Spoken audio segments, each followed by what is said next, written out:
This is Mubashar Iqbal Chauhan, advocate high court and legal lecturer. Habeas corpus हबस बेजा में रखना, CRPC सेक्शन 491। बहुत सी कन्फ्यूजन्स हैं इन सेक्शंस के बारे में। बहुत से स्टूडेंट्स के बारहा क्वेश्चंस भी आते हैं कि जी हेबस कॉर्पियस क्या है, कहाँ पर अट्रैक्ट होगी, कहाँ पर अप्लाई होगी, हाई कोर्ट में होगी या सेशन कोर्ट में। अगर हेबस कॉर्पियस 491 के तहत डील करेगी तो रिट कॉन्स्टिट्यूशन ऑफ पाकिस्तान 199 की क्या अहमियत और वक़्त रह जाएगी, और अगर वहाँ पर हेबियस करते हैं तो ये सेक्शन क्यों दिए गए, इन तमाम चीज़ों की, और ये किन केसेस में अप्लाई होगी, कैसे अप्लाई होगी, प्रोसीजरल तरीका इसका क्या होगा, वकला साहिबान, जजी साहिबान। इनफैक्ट मेरा अभी रिसेंटली केस भी था इसी सेक्शन के ऊपर, वो कैसे हमने डील किया उसके बारे में मैं आपको बताऊँगा। बहुत सारी इसके अंदर कन्फ्यूजन्स, क्रिटिकल पॉइंट्स, एनालिटिक्स हैं, उनको डिटेल से ब्रीफली डिस्कस करूंगा। लेक्चर स्टार्ट करने से पहले एज़ यूजुअल अगर आप मेरे YouTube channel law and communication skills के ऊपर नए हैं तो रेड बटन को क्लिक करके मेरे चैनल को सब्सक्राइब करना, साथ में ही बेल आइकन को प्रेस करके ऑल नोटिफिकेशन करना भूलें, ताकि ऐसे ही फर्दर तमाम इन्फॉर्मेटिव लेक्चर्स और वीडियोज़ आपकी एक्सेस में रहें और उनके नोटिफिकेशन आपको बर वक्त और टाइमली मिलते रहे। मेरी छोटी सी फीस है लेक्चर्स की, उसको ज़रूर फुलफिल कर दिया करें। मेरी फ़ीस आपने 3 स्टेप के अंदर पे करनी है। फर्स्ट, कम से कम 10 रुपये डोनेट कर दें। ये आपके ऊपर बाइंडिंग भी नहीं है, अगर आप कर सकते हैं तो मेरी हर वीडियो के एवज 10 रुपये ज़रूर डोनेट कर दिया करें, चाहे कोई मांग रहा है या नहीं मांग रहा। अगर कोई मांग रहा है और आप उससे ये क्वेश्चन करें कि जी आप मांगने की अहलियत नहीं रखते, सकत नहीं रखते, ये मेरा और आपका मसला नहीं, ये उस ज़ात का उसके साथ मसला है। और अगर कोई नहीं भी मांग रहा तो उसको भी पकड़ा दें। सिर्फ 10 रुपये और कुछ नहीं मांगता। मेरी इस वीडियो के ऊपर शायद 10 रुपये से बहुत ज़्यादा खर्चा आता हो आप तक पहुँचाने में, इसकी रिकॉर्डिंग के प्रोसेस से लेकर एडिटिंग और अपलोडिंग के प्रोसेस तक, तो इतना, तो ये छोटी सी मेरी रिक्वेस्ट तो आपको मानना बनती है। सेकंड स्टेप मेरी फ़ीस का, कम से कम 2 लोगों की हेल्प कर दें। हेल्प किसी को मुस्कुरा कर मिल लें, ये भी काफ़ी है मेरी फ़ीस के लिए। और थर्ड मेरी फ़ीस के स्टेप का, मेरे और अपने पेरेंट्स के लिए दुआ, अल्लाह ताला उनको सेहत तंदुरुस्ती अता फरमाए, और जिनके पेरेंट्स इस दुनिया में नहीं है अल्लाह ताला उनको जन्नतुल फिरदौस में बुलंद दर्जा अता फरमाए। शुरू करते हैं हमारा lecture 491, writ of habeas corpus. पहले हम इसका पर्पस, मकसद, डेफिनेशन समझ लेते हैं कि रिट है क्या। बेसिकली पटिशन या रिट, ये हेबियस कॉर्पस है क्या। हेबियस हबस बेजा में कॉर्पस किसी की बॉडी को रखना, हेबियस कॉर्पस हबस बेजा में किसी की बॉडी को रखना, उसकी मर्ज़ी के बगैर, आज़ादाना इंटेंशन के बगैर, उसकी विलिंगनेस के बगैर, चाहे आप किसी को किसी जगह पर बंद ही कर देते हैं।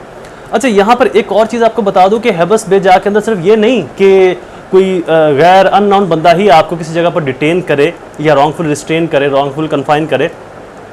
आपके पेरेंट्स भी उन मामलात में, आपके बहन भाई भी उन मामलात में जहां पर लॉ उनको रोकता है कि आप इनको कैद नहीं कर सकते, किसी की लाइफ को, लिबर्टी को, किसी की इंटेंशन को, अचीवमेंट्स को, या व्हाट्सएवर, लॉजिकली, एथिकली या प्रैक्टिकली किसी शख्स को उसकी मर्ज़ी के ख़िलाफ़ किसी जगह पर बंद करना, रोकना, रोक लगाना, उसको आज़ादाना घूमने ना देना, आज़ादाना निकलने ना देना, ये तमाम जो एक्ट्स हैं ये हेबस कॉर्पस में डील करेंगे। हेबस कॉर्पस बेसिकली CRPC के अंदर क्यों है, कॉन्स्टिट्यूशन में भी है। देखिए, एक चीज़ का CRPC हमेशा डील करेगा प्रोसीजर के तहत कि किस तरीके से प्रोसीड करना है और क्या लेकर चलना है। जो रिट है ये हाई कोर्ट की एक्स्ट्रा ऑर्डिनरी ओरिजिनल जुरिस्डिक्शन है। ऐसी कोई हेबस कॉर्पस, ऐसा किसी शख्स को डिटेन कर देना, ऐसे किसी शख्स को पकड़ लेना जो कि सेशन कोर्ट से रिकवर नहीं हो सकता, तो हम हाई कोर्ट में रिट ऑफ हेबस कॉर्पस की सूरत में जाते हैं। तो बेसिकली CRPC के अंदर जो सेक्शन 491 है ये भी हाई कोर्ट के ही इख्तियारात हैं, जो डेडिकेट किए गए हैं, जो डिलीवर किए गए हैं, जो ट्रांसफ़र या मुंतकिल किए गए हैं सेशन कोर्ट को। तो दरअसल ये इख्तियारात हाई कोर्ट के ही हैं। इनको भी आगे पढ़ते हैं, इस सेक्शन की वर्डिंग पढ़ लें ताकि इनको मैं आपको डिटेल से समझा सकूँ। Power to issue direction of nature of habeas corpus, any high court में, कोई भी हाई कोर्ट में कर सकती है, whenever it think fit direct, whenever it fit, जब वो ये सोचे कि ठीक है डायरेक्ट इसकी डायरेक्शन के लिए। इसकी सब सेक्शन 1 की सब क्लास A है, that a person within the limits of its appellant criminal jurisdiction be brought up before the court to be dealt with according to law। कोई भी शख्स जो उसकी अपीलेंट जुरिस्डिक्शन क्या होती है कि मतलब अगर पंजाब की हाई कोर्ट है तो पूरा पंजाब, सिंध की हाई कोर्ट है तो पूरी सिंध, जहां पर उसकी अपीलेंट यानी कि जिस जुरिस्डिक्शन के अंदर वो अपील सुन सकती है उसी जुरिस्डिक्शन के अंदर वो तमाम इस तरह के कोई शख्स अगर गायब हो जाता है, डिटेन है, किसी की कस्टडी में है, मिसिंग पर्सन की सूरत में, उसको अकॉर्डिंग लॉ, कानून के मुताबिक हाई कोर्ट के सामने पेश करना या कोर्ट के सामने पेश करना ज़रूरी है। Sub class B, that a person illegal, ऐसा शख्स इलीगल गैर कानूनी तौर पर और इम्प्रॉपरली, प्रॉपर उसकी कस्टडी नहीं है। प्रॉपर कस्टडी क्या होगी? अगर पुलिस ने पकड़ा है तो 24 घंटे अपने साथ पास रखेगी तो प्रॉपर कस्टडी है। मजिस्ट्रेट साहब उस शख्स को पुलिस के हवाले करते हैं 167 रिमांड के तहत तो प्रॉपर कस्टडी है। मजिस्ट्रेट साहब किसी मुलजम को जुडिशियल जेल में भिजवा देते हैं तो प्रॉपर कस्टडी है। मजिस्ट्रेट साहब किसी शख्स को सज़ा दे देते हैं जजमेंट की सूरत में, या सेशन कोर्ट किसी को सज़ा देती है जजमेंट की सूरत में और उस शख्स को जेल में मुंतकिल किया जाता है और जेल हुकाम उसको अपनी कस्टडी में रखते हैं तो प्रॉपर कस्टडी है। किसी शख्स को उसके घर में नज़रबंद करने का नोटिफिकेशन अकॉर्डिंग लॉ जारी किया जाता है तो प्रॉपर कस्टडी है।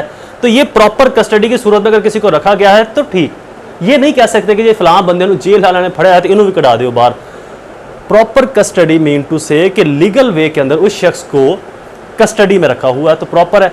इम्प्रॉपर के उनके पास कोई ऐसा एथिकली, लॉजिकली और लीगली जवाब ही नहीं उस शख्स को अपनी कस्टडी में रखने का, तो उन्होंने उसको अपनी कस्टडी में रखा हुआ है या उसकी नकलो हरकत के ऊपर रोक लगाई हुई है या उसको कहीं पर कैद करके रखा हुआ है, तो इन सूरत में कोर्ट उसको तलब करवाएगी। इम्प्रॉपरली डिटेन इन पब्लिक और प्राइवेट कस्टडी, चाहे पब्लिक या प्राइवेट। प्राइवेट कस्टडी कौन सी हो सकती है? किसी प्राइवेट पर्सन ने। पब्लिक कस्टडी कौन सी हो सकती है? बहुत सारी पब्लिक ने किया हो या पब्लिक किसी अदारे ने किया हो, जो पब्लिक सर्वेंट है उन अदारों ने, पुलिस हो सकती है, FIA, NAB, ISI हो सकती है, कोई भी अदारा ऐसा हो सकता है जो प्राइवेट कस्टडी में रखे उसको अपने, या पब्लिक कस्टडी में रखे। यानी कि जैसे कि अक्सर धरने होते हैं तो जो हजूम है वो कुछ घरों को, कुछ लोगों को डिटेन कर लेते हैं, तो इस सूरत में भी उस शख्स को रिकवर इसी सेक्शन के तहत करवाया जाएगा। Within such limit be set at liability, उसकी उस लिमिट पर रोक लगाई गई है जो उसकी लाइबिलिटी के ऊपर फुलफिल होती है। उसको आज़ादाना घूमने फिरने से रोका जा रहा है। सब सेक्शन 1 का सब class C, that a prisoner detained in any jail situated within such limits be brought before court to there examined as a witness in any matter proceeding in any matter pending or to be inquired into a such court। किसी court के अंदर कोई ऐसा matter inquiry हो रही है उसके ऊपर या कोई ट्रायल पेंडिंग है, ऐसी सूरत में अगर किसी प्रिजनर को, किसी कैदी को जेल से बुलवाना है तो वो भी इस सेक्शन के तहत हो सकता है। That a prisoner detain as a फॉरसेट, जैसे कि ऊपर बताया गया कोई शख्स कैद है, मुलजम कोई कैदी कैद है, be brought before the court, court के सामने उसको पेश किया जाएगा। कोर्ट मटेरियल और एज अ कोर्ट मटेरियल और एनी कमिश्नर फॉर ट्रायल, किसी भी ट्रायल के अंदर अगर उसकी जरूरत पड़ती है तो B examine touching any matter pending before the court such trial, किसी कोर्ट के अंदर किसी ट्रायल में उसकी जरूरत पड़ती है कोई आइडेंटिफाई करवाने के लिए एज अ विटनेस या whatsoever, as a court material या कोर्ट विटनेस भी उसको तलब किया जा सकता है। That a prisoner within such limit be remove from one custody to another custody, किसी प्रिजनर को, कैदी को किसी एक जगह से रिमूव करके कहीं और मुंतकिल करना है तब भी सेक्शन के तहत।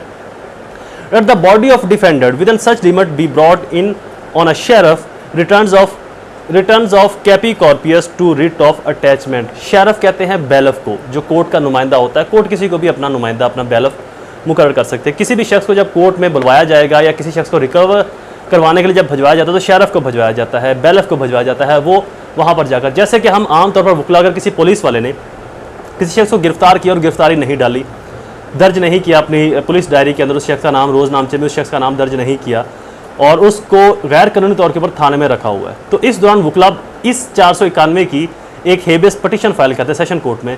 सेशन कोर्ट बैलफ मुकर्रर करती है, जो कि बैलफ वहाँ पर जाकर सबसे पहले रोज़ नामचा, डायरी, पुलिस डायरीज़ को कब्जे में लेता है और उसके बाद उस शख्स की सर्च शुरू करता है थाने में। और अगर वह शख्स थाने से मिल जाए तो उस SHO के खिलाफ सख्त संगीनी कार्रवाई अमल में लाई जाती है, जिसकी मैक्सिमम सज़ा है और कम से कम सज़ा उसकी सस्पेंशन ऑर्डर्स होते हैं। सब सेक्शन 1 की आगे एक और सब क्लास है, द हाई कोर्ट में बाई जर्नल और special order publish in the official gazette may direct that all or any of its powers specified in class A, B, subsection 1 shall, subject to such condition if any, as may be specified in the order, be exercisable also by session judge or additional session judge। High court अपने official gazette के ज़रिए अपनी powers को dedicate कर सकती है, session जज को दे सकती है और एडिशनल सेशन जज को। और आजकल ये पावर्स सेशन जज पहले या एडिशनल सेशन जज हाई कोर्ट से पहले इंटरटेन करते हैं। अब आते हैं कि ये कहाँ पर इस पटिशन को फाइल किया जा सकता है। फॉर एग्जांपल फैमिली मैटर है, बच्चों की कस्टडी माँ ने लेनी है या बाप ने लेनी है और बच्चों को गैर कानूनी तौर के ऊपर माँ ने अपने पास रखा हुआ है, अदालत में पेश नहीं कर रही, या किसी दादा दादी, नाना नानी, मामू चाचे या किसी भी शख्स ने बच्चों को अपनी कस्टडी में रखा हुआ है, तो वहाँ पर जनरली इस पटिशन को फाइल किया जाता है। कोई शख्स किसी इलाके से मिस हो जाता है और एसएचओ को इतला दी जाती है लेकिन एसएचओ उस पर कार्रवाई नहीं करता, तो वहाँ पर भी इस पटिशन को फाइल किया जाता है सेशन कोर्ट में या हाई कोर्ट में। या अगर कोई कपल शादी कर ले आपस में और किसी की बीवी को उसके माँ बाप बहन भाई अपने घर के अंदर गैर कानूनी तौर के ऊपर रख लें और उसकी बीवी को रुखसत ना होने दें, तो चूँकि उसका कानूनी हक बनता है, तो इस सूरत में भी वुकला हाई कोर्ट के अंदर या सेशन कोर्ट में उस हस्बैंड की साइड से उस हस्बैंड की फेवर के अंदर पिटिशन करके औरत को रिकवर करवाते हैं। और इस तरह के बहुत सारे मैटर्स हैं जहाँ पर कोई शख्स मिसिंग पर्सन हो, कोई एजेंसी अदारा उनको अगवा कर ले या उठा ले और कानून प्रॉपर प्रोसीजर अडॉप्ट ना किया जाए, तो इस सूरत में इसी सेक्शन को अप्लाई करवाया जाता है वहाँ पर। With in the territorial limits of session division, session court इस केस में जो अपनी पावर्स एक्सरसाइज कर सकती है वो सिर्फ अपनी जो सेशन डिवीजन है यानी कि एक ज़िले की हद तक ही कर सकती है, इससे बाहर नहीं। लेकिन हाई कोर्ट पूरे सूबे की हद तक और सुप्रीम कोर्ट पूरे मुल्क की हद तक अपनी इन पावर्स को इंटरटेन कर सकती है। द हाई कोर्ट में from time to time frame rules to regulate proceeding in the case under this section. High court वक्त के साथ साथ जो भी मुनासिब समझे रूल्स एंड रेगुलेशन रेगुलेट कर सकती है इस सेक्शन की मद के अंदर। Lecture is complete. अगर आप अभी तक भी मुझे वॉच कर रहे हैं तो आपके ज़ौक़ और शौक़ की दाद देनी पड़ेगी। दोबारा हाजिर होऊंगा किसी और इन्फॉर्मेटिव लेक्चर के साथ, तब तक मुझे अपनी दुआ में ज़रूर याद रखें। अल्लाह ताला आप सबका हामी और नासिर हो। वस्सलाम।